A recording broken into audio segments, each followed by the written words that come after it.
It is with real pleasure that I ask Lee to address us on her topic, Falling in Love with Maths, Morality and Mercy, her conversion story.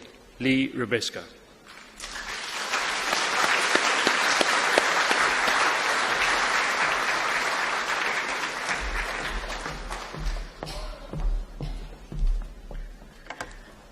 Well, thank you all so much for having me in. I've never been to New Zealand before, and it's been a real pleasure so far. I'd like to start this talk. We're still in the octave of Easter right now. We're looking forward to Divine Mercy Sunday tomorrow. But I'd like to look a little further past that, even that, to the next great feast that's coming down, the Feast of Pentecost, where when the Holy Spirit descended on the apostles, they found themselves speaking tongues they themselves didn't understand, so that God's word and God's love could go out to every people, so that kind of the parochialism of the first apostles would never be a barrier to reaching everyone on earth, speaking to them in the language that they understood. And I think we think about Pentecost in terms of literal language a lot of the time. I'd be surprised to find myself speaking Arabic. But in my own life, God reached out to me speaking the language I was fluent in, which wasn't really English so much as math and weird bits of philosophy, and sometimes Broadway musicals, which might have been even more surprising to the apostles to find themselves preaching to people, not even just starting with, here is Christ, here's who he is, but, Plato, let us discuss the history of mathematics, and we're going to work our way over to God as we get there. And I think part of the reason, for me that it worked that way is because it's hard when you're starting a new language to say anything of much significance in it, I kind of had this moment where I needed more preparation and more training in the language of Christianity to even begin to understand what Christianity was and be able to make a choice about conversion. Because I remember when I was taking ASL lessons for a little while, American Sign Language lessons, most of the things I learned were the things you learn when you just start learning a language. So I could say, my name is Leah. I have one brother. And then my teacher would kind of pull me into little dialogues, and she would say, what did you do last weekend? And I would go, I went to the theater, simple things. Now, she worked for a church at the time when she wasn't giving ASL tutoring sessions, and she thought a reasonable question to ask someone who'd had 2 months of ASL was, you don't believe in God, why? And there I was with 2 months of ASL, so I could tell her what color clothes I was wearing, and I could tell her how old all my siblings were, and I could specify I lived in an apartment. But I was kind of stuck as to how to begin to address that question and go, I don't give a name to what I don't know? I was stuck. And for me, kind of growing up, I started with a disfluency in Christianity in some ways that had to be remedied before I could come to the point of understanding God. And when I say disfluency, what I mean is that, Christianity was not a part of my life growing up. I grew up in America, in New York, on Long Island. And where I lived, most of the people I went to school with were all fairly secular Jews. So I didn't know anyone who kind of talked about their experience of living as a Christian. In fact, I so didn't know people who were Christian, and neither did people in my class, that when we took AP European history, and we're going over the history of Europe and the history of the Reformation, one of the kids in my class raised their hand, it wasn't me, I promise, and said, we're learning about Luther. Do Lutherans still exist? Because I didn't know. So for me, a lot of growing up and learning about Christianity, I learned about it only where it was politically in conflict with whatever I was doing or believed in. So I learned about it if, a Christian made a comment on TV about a hurricane being a punishment for homosexuality, because that was on TV and was a political issue. But I didn't learn very much about what everyday Christian lives were. And again, if you think about learning a new language, the most important things for me to learn about the gospel story were not how does this all interact with every hot-button political issue of the day.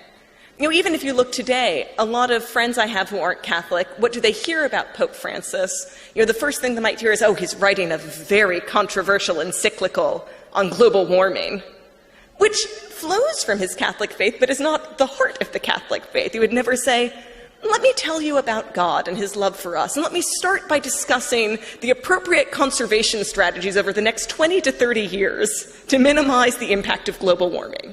It's just not at the heart of the faith. But what I tended to encounter was things that were, at the heart of political discourse. So that didn't really change for me until I went to college and I started meeting Christians who were active Christians who liked talking about their religion. But, I didn't grow up languageless, let's say. My ethics weren't Christian ethics, but I certainly had some.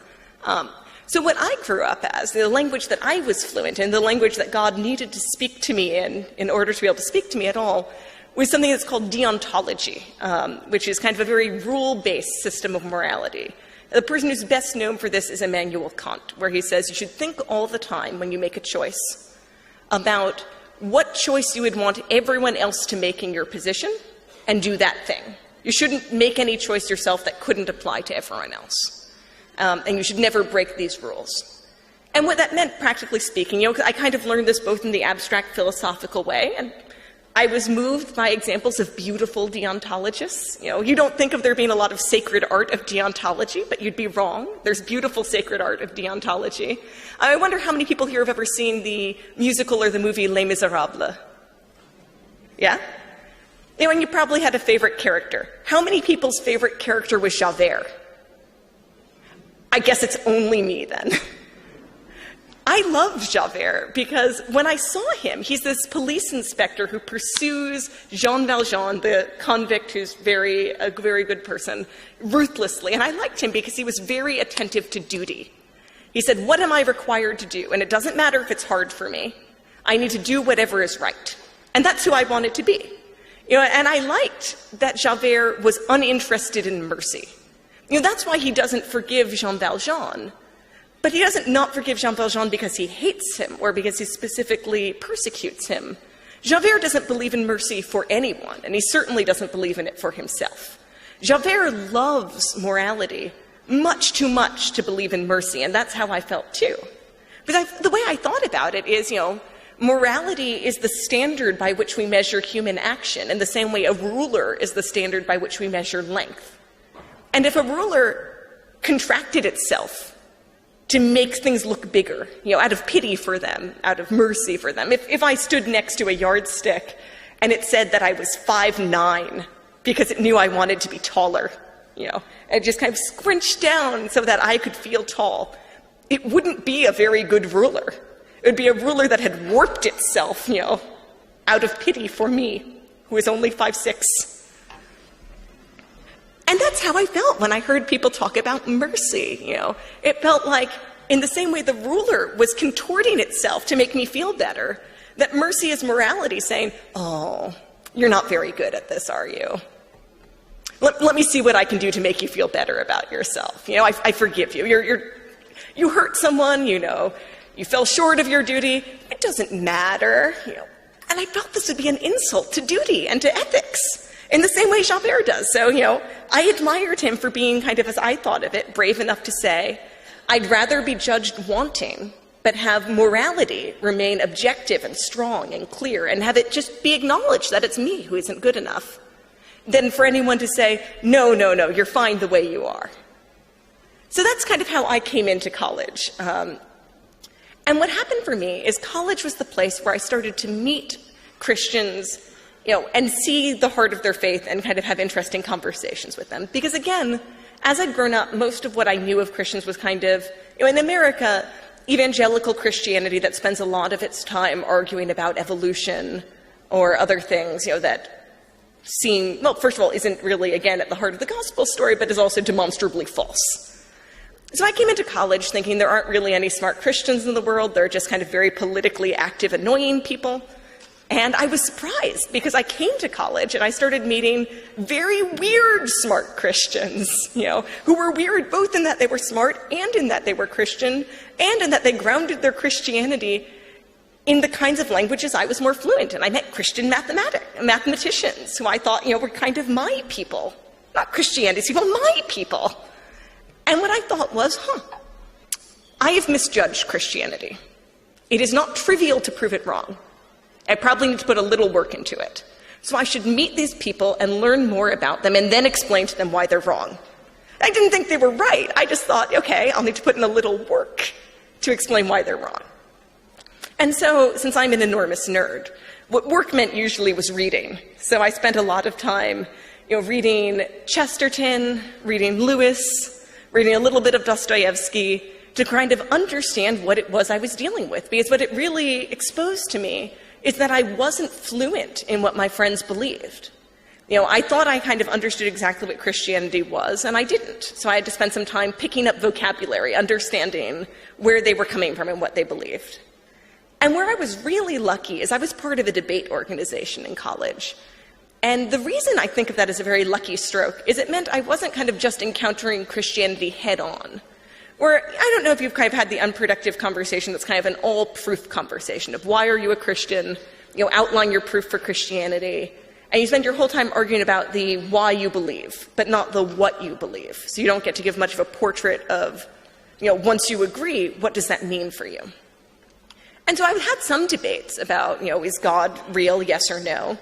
I had debates about the ethics of capital punishment, or how children should be schooled, or we had all kinds of debates. We had debates on, what we owe the poor, And none of these were debates about Christianity. They were debates in which my Christian friends kind of brought their Christianity to their arguments. And I could see what it meant for them. I could see where our approaches differed. So that was an enormous gift because it started to expose to me what their Christianity looked like, besides just on paper, they all like the Bible an awful lot, I guess. And so that kind of actually wound up exposing for me one big place where we differed that I wasn't sure I was in the right. So when I was in college, I was, in a debate group. You can imagine those sometimes get a little fractious, a little aggressive. I was in the middle of a very low-stakes fight that became kind of a very highly charged disagreement, as low-stakes fights tend to be, with another kid about how to organize a debate we were having. And it became very vicious back and forth, and I was upset about this. And so I was talking to my friend, my boyfriend at the time, who was Catholic, and he said, wow, Madison, not her name, is really going after you on this. She's been really mean to you, and I'm sorry about that. I'm going to pray for Madison. And I said, why would you pray for Madison? She's been mean to me, but that's my problem. That's not Madison's problem. As far as I understand it, what you're proposing is that you're going to go tattle on Madison to God and say, dear God, Madison has been very mean to Leah, and Leah is too much of a wuss to handle it. Please make Madison a little nicer to Leah so that she doesn't have to work as hard to be nice back. Because remember, I was a deontologist, so I thought it doesn't matter what anyone else is doing, it matters what I do. And if Madison is mean or if Madison is nice, it's irrelevant to me. I have the same job, which is to be nice to Madison. And it sounded cowardly to me to ask God, if God even existed, but that wasn't the point of disagreement I had that day.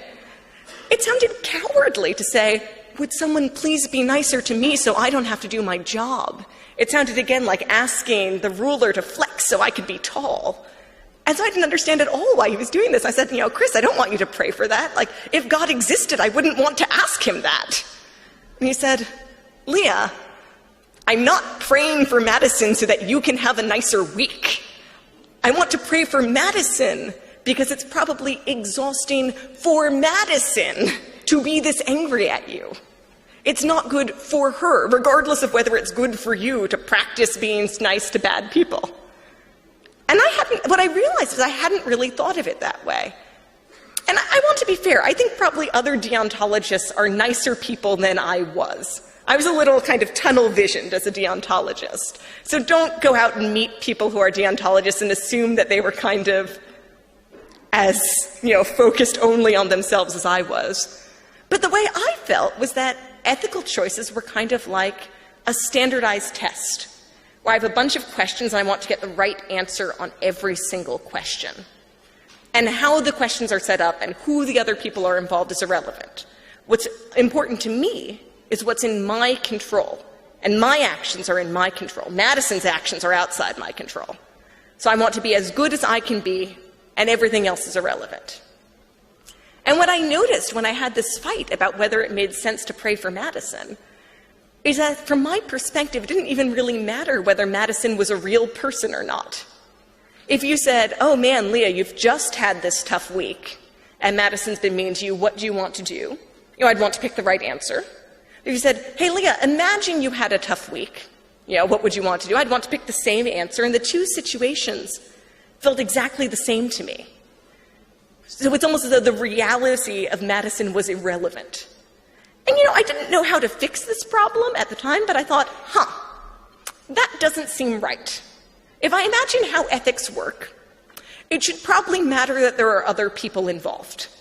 Probably something else matters besides just my own choices. It shouldn't be irrelevant whether Madison is real or a hypothetical question I'm trying to answer.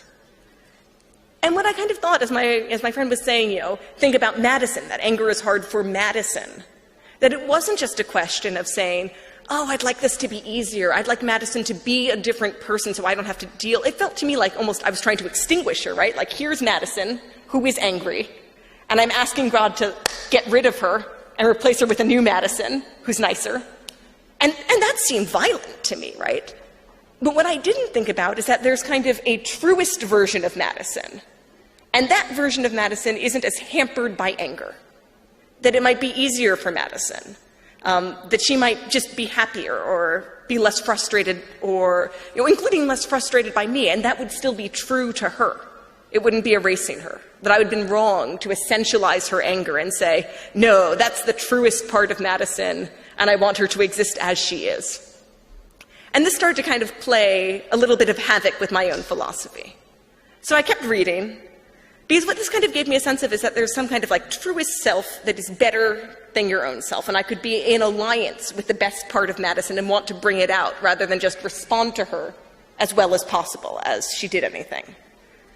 And what I wound up finding is, so I was still reading books that my Christian friends had recommended me, and I was looking for books to hand back to them, especially as I started dealing with this kind of weakness in my deontology.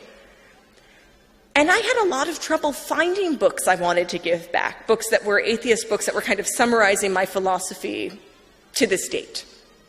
And part of that is just because when you look at kind of what the priorities of a lot of public atheists are, they're not philosophers. They're not their job to be philosophers. A lot of people are writing on political subjects. In America, a lot of the church-state disagreements tend to be political disagreements. How will we organize science classes again? So it makes sense that people like Dawkins are not writing discussions of, yes, here I am, solving the problems of deontology for Leah Libresco. I know she was waiting.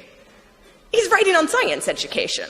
So I was having trouble finding people who were writing the books I wanted to hand back. But finally, after reading Lewis and actually really liking parts of Mere Christianity and The Great Divorce, I went, don't worry, Chris. I have finally found someone I agree with. I've just read this book called After Virtue by Alistair MacIntyre, which outlines something called virtue ethics. And I think this is what I actually think. I think what virtue ethics describes is that, we are called to be some kind of better version of ourselves, and that's our truest self. And really, if I were going to say the number one difference between it and deontology, deontology likes when all your moral choices are hard. In deontology, it's much better when you're nice to someone kind of against your own will. For me to be nice to Madison while she was being mean to me, because my choice isn't tainted by liking her, and it's not tainted by thinking she'll be nice to me later. I can be nice to her in perfect confidence she'll be mean to me, and then be glad that I'm not being selfish or courting her being pleasant to me. But virtue ethics just wants you to be a nice person, to make the kind of choices that are ethical, but to have it feel easy and natural. And it doesn't look at it being easy or natural as weakness. the way I kind of put it is that virtue ethics makes morality as graceful as the way a dancer walks.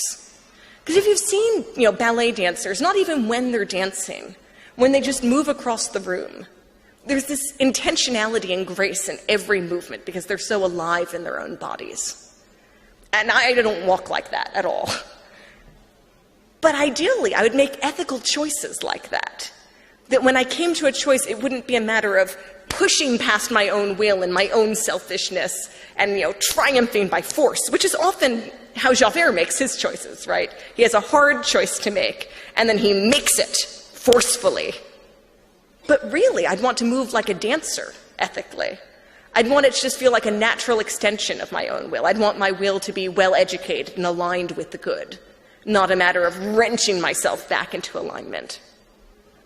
And so I read this book by Alasdair MacIntyre, and I felt it had laid that all out. And it was beautiful, and it was true, and it's what I wanted.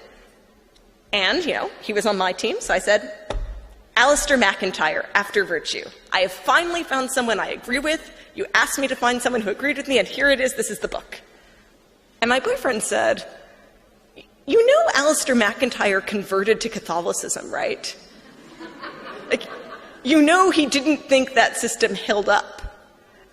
And I said some words that I'm not going to repeat in front of, this very dignified body, because I felt this was a betrayal. Alasdair MacIntyre had done good work for my team. And the way I saw it, maybe it was harder to figure out how to put this all together, but he should have stuck with it. Again, kind of the worried about Catholicism being the coward's way out. So he chose to glom on to this 2,000-year-old system that's had a lot of time to figure out how it wants to present itself, rather than forge out of, nothing a better philosophy. Loser. But, if Alasdair MacIntyre wasn't up to the job, it was up to me. So I spent a lot of time both in writing and in disagreements and in conversations trying to figure out what didn't work about virtue ethics for me and what I needed to do to make it coherent. And so I'll kind of save you the time of all the different avenues I explored. And here was the hardest part about virtue ethics for me. It was the question of when you frame, ethics as a virtue ethics thing, as though there's kind of your best self, this teleological self, this you that you are aiming for. Where does it come from? Deontology was easier because the question of what is ethical was just what would you want everyone else to do in the situation? And that seemed fair and was kind of a nice rule. And virtue ethics was kind of more open-ended and forward-pointing. Who should you be? What does it look like to be this graceful and ethical and joyful? What is your truest self?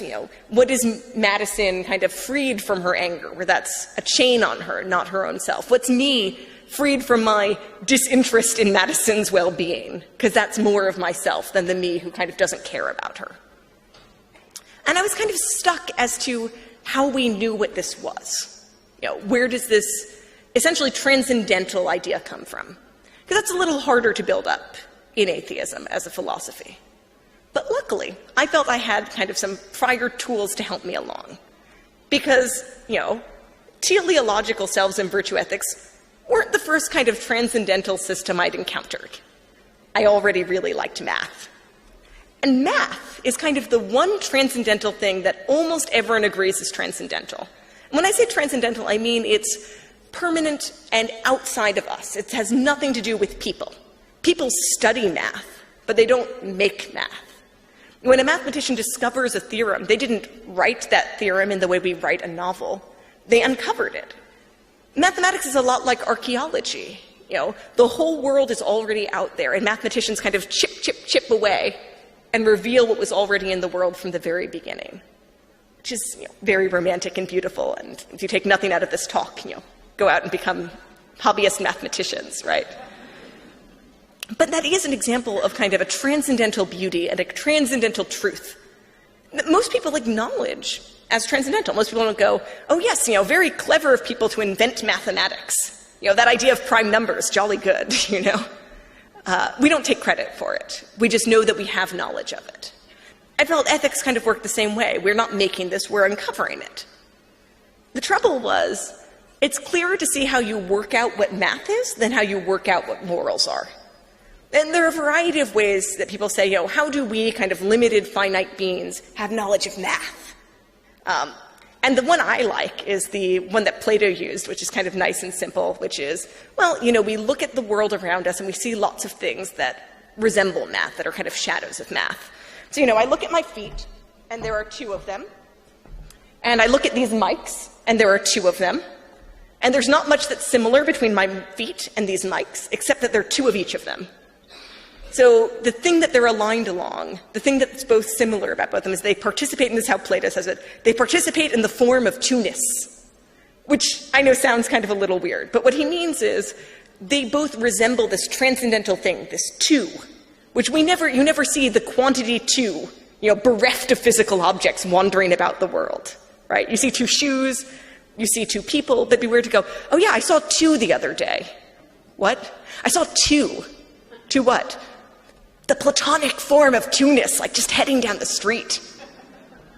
But by looking at all these physically instantiated things, we go, okay, I can reason about 2. And, I don't know exactly what it is, like what are numbers when they're not doing anything else? I don't know.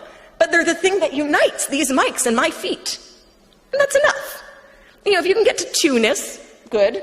And I can get to oneness, there's one lectern, and there's, let's see, one Guadalupe, Lady of Guadalupe there. All right, I've got oneness, I've got two-ness, and the cool thing about math is I'm done. If you have oneness and you have two-ness, you have all of number theory. You don't even need to derive three-ness independently from the world. You can just do it with math. And if I have all of number theory, I have literally all other forms of math that exist. Check. So I didn't spend a lot of time kind of staying up at night going, how do I, a finite being, have knowledge of mathematics? And I bet most people don't either. Partly because it's casual, we encounter it every day, and because there are a number of proofs of how we manage to reach mathematics that feel decent, But I didn't feel like I had that same kind of answer for morality. It's a lot simpler to say there are 2 feet and 2 mics, I'm good, than it is to say, oh, and how is it I have knowledge of injustice? Injustice is transcendental. Injustice isn't something I make or I define. It's something that already exists. Well, I see that boy kick a puppy, and I see that person defraud an old lady, and these 2 situations aren't much like each other, but they participate in the form of injustice. That's like a bit more of a stretch. Like, that doesn't sound as intuitive or as obvious as feet, mics, done, right? Injustice is a harder form to pin down than kind of just looking around at the world outside us. It's almost the same problem of that we can talk about vision. We can talk about seeing the world before we knew how eyes worked, right? Our ancestors didn't sit around going, I have a perception of the world outside me, but I don't understand physically how it reaches me. Maybe vision isn't real, People felt okay about that. And then later we discovered how eyes worked, and we could have diagrammed the whole thing out. But not originally, and I felt like I was kind of at that place with conscience. I have this sense called conscience, like I have this sense called vision, and it looks at the world and it perceives features about it. My eyes perceive color and shade and light, darkness and distance, and my conscience perceives things like injustice, righteousness, and duty. And I don't know how. I know how eyes work, and I don't know how consciences work. And I know how I understand math, and I don't know how I understand ethics. But, there was a long period where we didn't know how eyes worked. So maybe I shouldn't work myself up too much now. It would be crazy to say I don't believe my eyes because I don't know what they do. It would be crazy now to say I don't believe my conscience because I don't know what it does. And so I kind of resolved to just keep on going. I would try and fill in these blank pieces. How do I reach up to morality? What is it that conscience responds to? And not beat myself too much up for kind of not being able to dissect conscience in the way I could dissect an eyeball. I say could dissect an eyeball because I asked to be excused from class the day we did dissect an eyeball. My knowledge of vision comes from the diagrams, not from lived experience. And so I kind of went on in that way, where, there were things that didn't quite work about my own philosophical system, but I wasn't going to give it up to accept something I didn't believe in, right? I thought it was more worthwhile to kind of stay and dwell within those questions and look for opportunities to answer them, and not to kind of throw the whole thing out and go, well, if I can't have a consistent system, I'll just pick any consistent system. Because the way that I'd kind of felt, I'd kind of been going along two tracks. I'd been studying my own philosophy and trying to elucidate what didn't work about it. And I'd still been studying Catholicism because I'd been engaging with friends. I'd been dating a Catholic, though, after a while I wasn't dating a Catholic. But I still had a lot of friends, and I was interested in this system. And I kind of got to the point where I felt like I had these two options. I had my kind of atheist virtue ethics, which didn't hold together, but where I was sure of every piece that I had. To borrow from the last speaker, I had this incomplete puzzle, and no guarantee it was able to be completed, but I was sure of every single piece. And then I had Catholicism, which I'd spent enough time studying to go, this all works, it holds together, it's consistent. But I don't think it's true. And again, as a mathematician, I was used to the idea of systems that are consistent but false. You can even think about if you've ever studied topology, or if you're going to study topology after this talk, because you want to spend more time with the true, the good, and the beautiful, and topology is a good route there. You can talk about what geometry looks like on a flat sheet of paper, and that's probably the geometry you learned in class, where all triangles, have interior angles of 180 degrees, and you can't ever build a triangle out of 3 right angles, right? And so that's normal flat sheet of paper geometry. And then you can have spherical geometry, where you're looking at what shapes look like on the surface of a sphere, and they look different. You can make a triangle with 3 right angles. And flat sheet geometry and spherical geometry are both entirely consistent, but you're only going to live in one place at once, right? Only one set of rules is true wherever you happen to live. And so that's where I felt about Catholicism, which, in fairness, was really confusing to a priest I met, where I would talk to them and go, I have some questions about Catholicism. I think it's rather like a giant sphere, where I'm not sure that I live on it, but I agree that it works as a system unto itself. And the priest would go, I'm sorry, what? And I go, oh, sorry, let me start with the history of geometry, and then we'll work our way back around to this question of religion. And I met some very patient priests, in the context of these conversations. And again, that was a question of kind of God giving me the tools to explore this question that were not, scripture, and were not prayer itself, and weren't even the lives of the saints. It was, yes, let's start from geometry and work on from there, if that's what it's going to take for this to make sense to you. So I had this choice between a system that was patchy, but where I thought it was true, a system that was whole, but I wasn't sure it was true.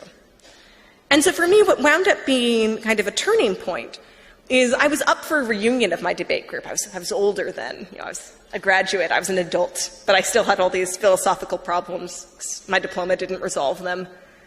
And I kind of noticed while I was up at the debate that if I looked at the way I was framing my arguments, if I'd imagined someone coming to the debate who didn't know anything about Christianity, didn't even know it was a category, and was just trying to clump people together in the debate based on how they argued and what they appealed to. And if you listened to how I spoke and to what I cared about, you would obviously clump me together with the other Catholics in the room. And I thought this was weird. I resembled them, but it was trying to build a different parallel thing. And it kind of kept bothering me.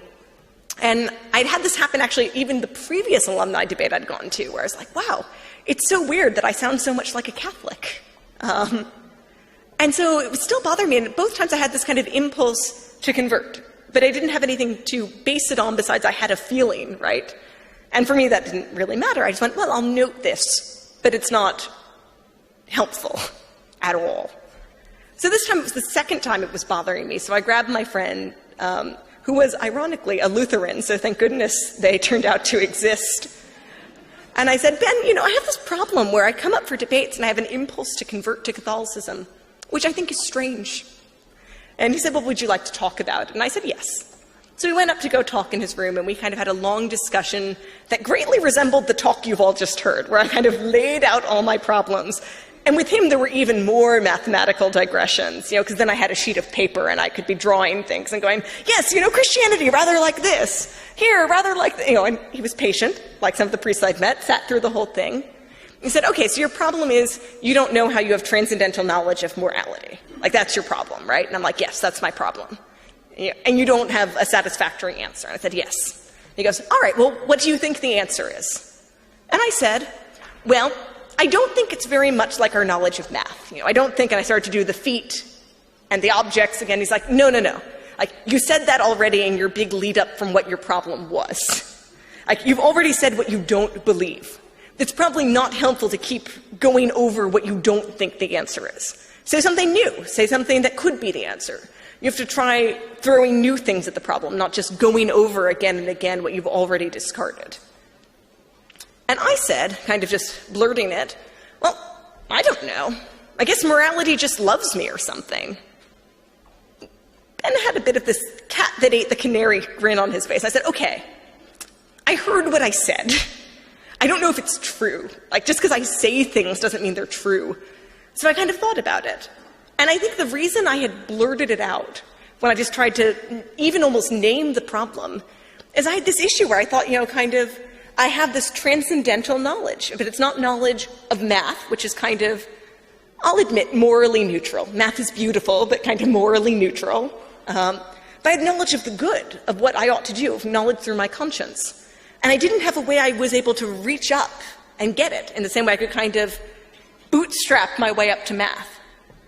So if I wasn't reaching out and capturing knowledge of ethics, but I had it, the only kind of other explanation is that the motion was coming from the other direction. Not me reaching up, but it reaching down. But that really doesn't explain loves, right, in my comment.